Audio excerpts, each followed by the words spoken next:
kombinasi. Peluang salin lapas, peluang bersyarat. Oke, simak terus ya videonya. Permutasi adalah menyusun suatu percobaan atau kejadian dengan memperhatikan urutan. Ingat ya teman-teman, permutasi itu berarti perhatikan urutan. Pada permutasi, kasus A, B itu berbeda dengan BA. Contohnya, pada permutasi 14 dan 41, itu berbeda, ya meskipun angka penyusunan itu sama-sama 1 dan 4. Nah, untuk rumusnya sendiri seperti ini. Permutasi R unsur dari N unsur yang tersedia dapat dituliskan seperti ini. Teman-teman bebas pilih yang mana saja. Dengan R kurang dari sama dengan N dengan rumusnya yaitu P R unsur dengan N unsur yang tersedia. Ini sama dengan juga dengan N faktorial dibagi dengan N dikurangi dengan R faktorial. Oke, selanjutnya perhatikan contoh soal berikut ini ya teman-teman. Dalam suatu organisasi akan dipilih seorang ketua, seorang sekretaris, dan seorang bendahara dari 7 orang calon yang memenuhi kriteria. Berapakah banyak susunan kepengurusan yang mungkin dari 7 orang calon yang tersedia? Teman-teman perhatikan, 7 orang calon ini kita misalkan adalah A, B, C, D, E, F, dan G. Nah, misalnya yang terpilih sebagai ketua adalah si A. Kemudian, yang terpilih sebagai sekretaris itu si B. Dan bendaharanya itu si C. Ini berbeda kasus ketika yang terpilih menjadi ketua itu si B. Yang menjadi sekretaris itu C dan bendaharanya si A.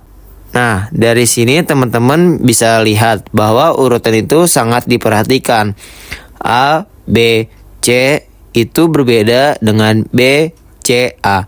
Maka kita menggunakan permutasi untuk soal ini. Nah, kita gunakan rumus ini P dari N, kita ambil R faktorial adalah N faktorial per N dikurang R faktorial.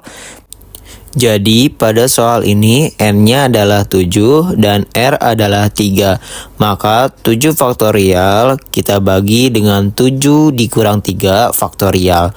7 faktorial dibagi 7 kurang 3 faktorial itu 4 faktorial. 7 faktorialnya ini kita ubah jadi 7 dikali 6 dikali 5. Berhenti di 4. Oke, karena di bawah penyebutannya udah ada 4 faktorial, yang ada di sini kita coret aja, maka kita peroleh 7 dikali 6 dikali 5, 210.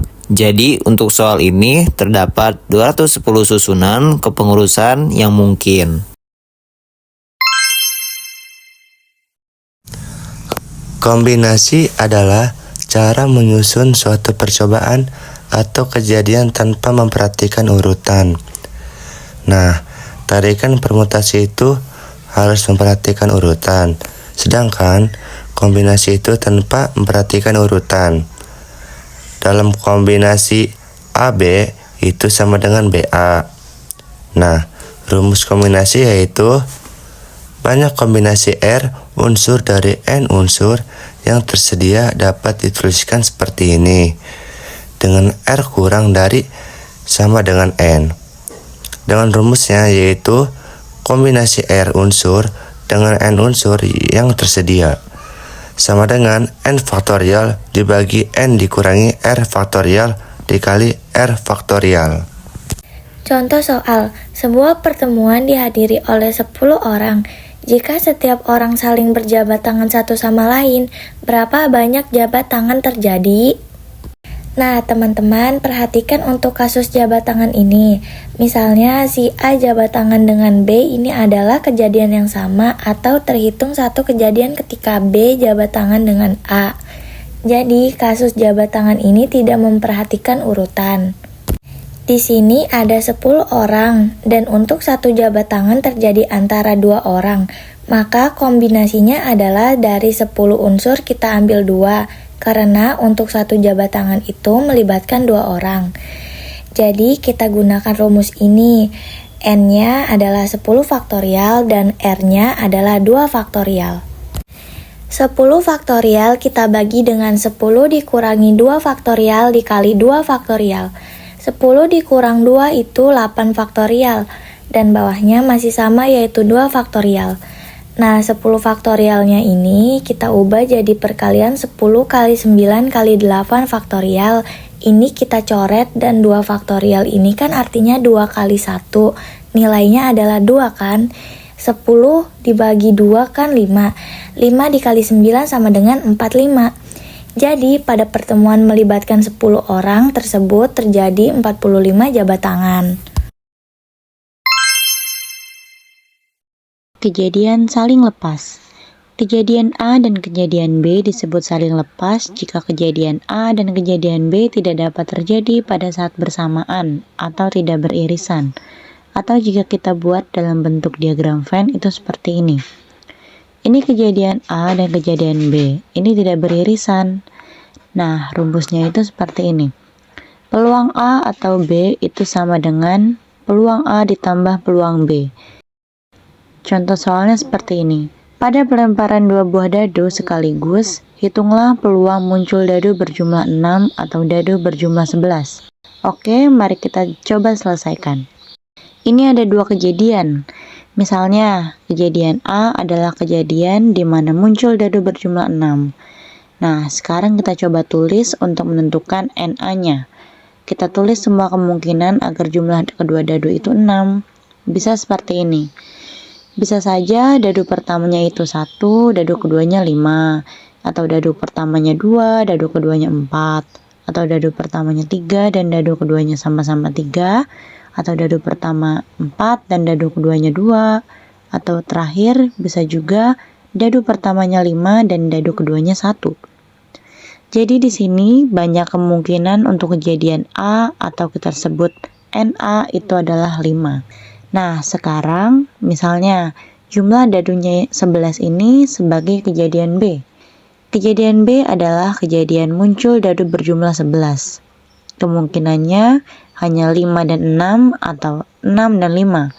Artinya dadu pertamanya 5 dan dadu keduanya 6 atau dadu pertamanya 6 dan dadu keduanya 5.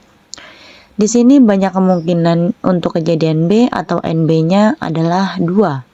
Maka peluang A-nya berapa? Peluang itu kan NA dibagi NS, di mana NS-nya banyak semua kemungkinan. Karena di sini dadunya ada 2, maka NS-nya adalah 6 pangkat 2, yaitu 36. Sekarang kita tentukan PA dan PB-nya. PA-nya peluang kejadian A, NA dibagi NS, 5 dibagi 36.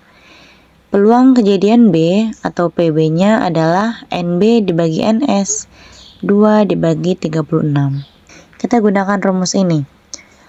Peluang A atau B adalah PA ditambah PB. Di sini PA-nya 5/36 dan PB-nya itu 2/36. Jadi peluang A atau B sama dengan 5/36 ditambah 2/36 hasilnya 7/36. Nah, ini adalah peluang jumlah dadu 6 atau 11. Pada materi peluang bersyarat ini berawal dari 2 kejadian A dan B dikatakan tidak saling bebas jika kejadian A dan kejadian B dapat terjadi secara bersama. Munculnya kejadian A mempengaruhi peluang terjadinya kejadian B, dan begitu pun sebaliknya.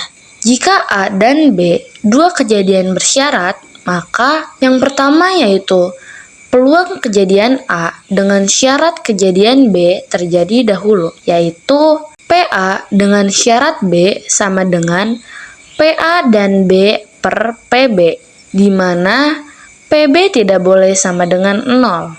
Dan jika kita cari PA dan B, maka sama dengan PB dikali PA dengan syarat B.